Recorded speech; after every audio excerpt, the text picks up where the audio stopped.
I bid you welcome to Magpie Stories. I hope you have a pleasant time listening.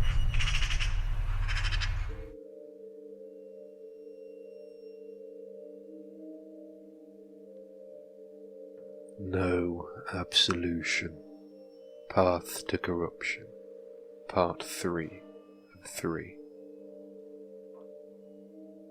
My God, I thought that I was not scared of death, sitting here in the hospital as the sun sets. It was easy to be brave, but what awaits me? The great majority wait for me, those I hurt, and whose loved ones I destroyed. The lingering voices of my father and Dr. Becker wait with barely bated breath, if that is even the correct word. Dr. Becker, his whole family.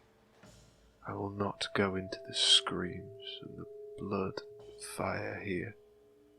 Needless to say, I am eternally sorry. No, wait, that's not right. I am sorry for what will happen to me, for what comes after this. Though I had power over the great majority, in my vanity, I neglected to ask about their experiences and needs. I am a virus, taking in what I need, and that is it. I have told you of my abilities to make those do what I wanted, but remember I was an academic.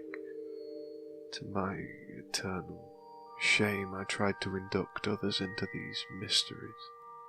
Most of these were destroyed by the horror, knowledge, and certainty of life after death.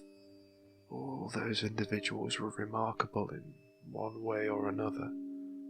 Those whom I could corrupt to my own will. They would be the conduits for my own power. One girl, only a girl. She put trust in me. It was easy to convince her. She was beyond naive. She was sunshine, until I met her. I became the monster. She was not receptive to the great majority, but she could sense the weft of it all. She saw something in that mind's eye that shattered her. She became of so little use to me, I cannot even remember her name. She passed into insignificance. I don't think she is dead. I have never heard her voice. Last time I saw her, she could no longer speak. Constant shrieking had shredded her ability to talk, reflecting her mind. I left her huddled in a forest in the Balkans, near the border of Latvia and Estonia, a wild place still in the grip of Stalin at the time. Even the Soviets could not be convinced to patrol there. I remembered an officer, a podpolkovnik, or lieutenant colonel, sadist. Even he turned a blind eye to those who refused and shirked that order. Strange for a man who lusted so much after human suffering. He thought himself like me.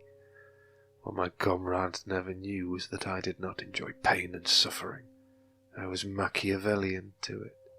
It was the means to an end. It was only the doctor and my father that I hated. The rest was sheer indifference. I do not know which is worse, the man who plays God for delight and amusement, or the one who cares not about his creations, the wayward father. The last of these followers, a boy who was so cold. Shudder to think of him now, methodical and hungry. I've not seen him since my wife died. I know murdered by callousness is more accurate. He learned so quickly, too quickly.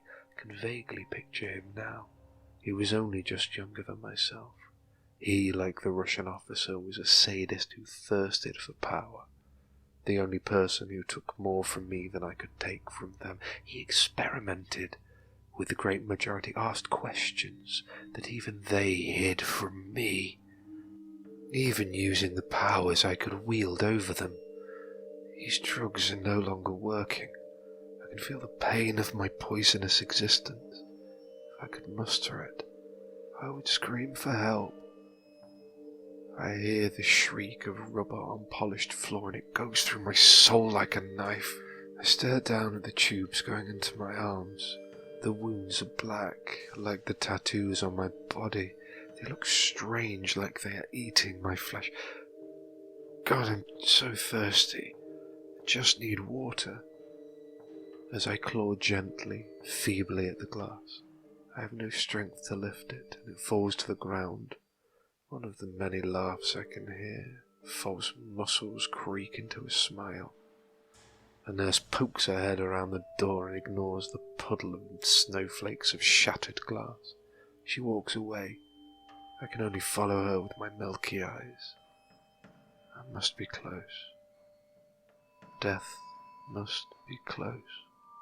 I cannot remember how long I have felt like this for now. It seems an eternity. I've been asleep again. The doctor has appeared, phantom-like at my side. His back is always to me. He just observes. Notes. My notes. No. My notes. The notes about me, the truth. The plunger is pressed and I fade away. Even faded, I feel liquid fire in my veins. I'm too weak to do anything about it. I can barely move. I cannot even close the lids to my heavy eyes. The great majority bay for me. Louder and louder. The words turn to shrieks. How am I writing this down? Is this the fevered, dying brain? I cannot even hear the sounds of the hospital anymore. Another memory rips into me, the process of processing the bodies of those who had significance, the burning and forming into pigment, and eventually carving into my skin, resonating my abilities. The first time was hard. He squealed like a stuck pig no one could hear. The desolate dirt road in Mississippi was isolated. Even so, it was only a coloured, and nobody would miss him enough to come after a white man such as myself. This was a year before the case of Emmett Till, so no one cared. His was not a quick death, none were. Being methodical does not equate to brevity, but it does to precision. The wrong depth or angle of cut. The body burned too much or too little. The first time was a learning experience. Some would call it a waste, as I could not use him. I knew better, knew for the next time and the next. That was until age got the better of me. Shadows of my power remain. It's hard to think. Here comes the doctor. He looks familiar. The man in the long white coat approached the bed of the older man and looked down into the eyes.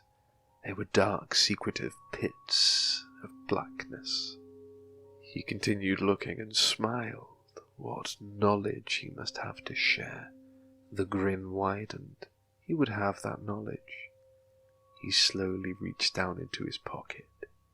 The wicked flash of something black and metallic, onyx and dangerous. He began to whisper in a language that had been old and forgotten while men strained with limestone blocks in Egypt. The old man remained motionless. I try to scream, but cannot. It is him. It is Richard. It cannot be. He should be older. He looks in the flush of health of a man in his 30s. I cannot look away, cannot move. The doctor. No, not a doctor. The man Richard looked manic. His usually calm demeanour gone, he would have answers to more of his questions. He ripped the old man from his delusion, manipulating his view to the corpse. It was desiccated and hollow. Richard could hear the moans and echoes from the old devil. Before he continued his work, he noticed that the tattoos were beginning to disappear into the flesh like liquid smoke. The old man's power was finally gone. He was his.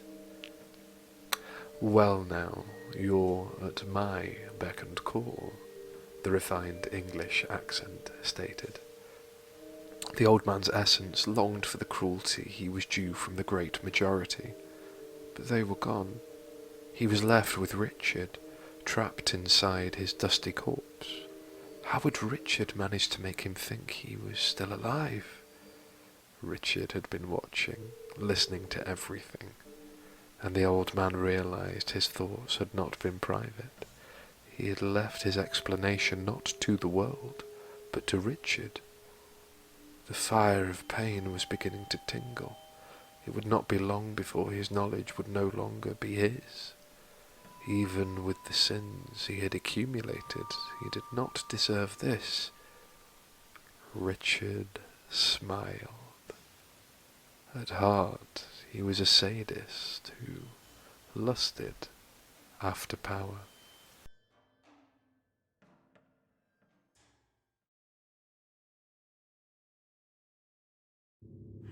I wish to thank you for listening to Magpie Stories. You'll hear from me again soon.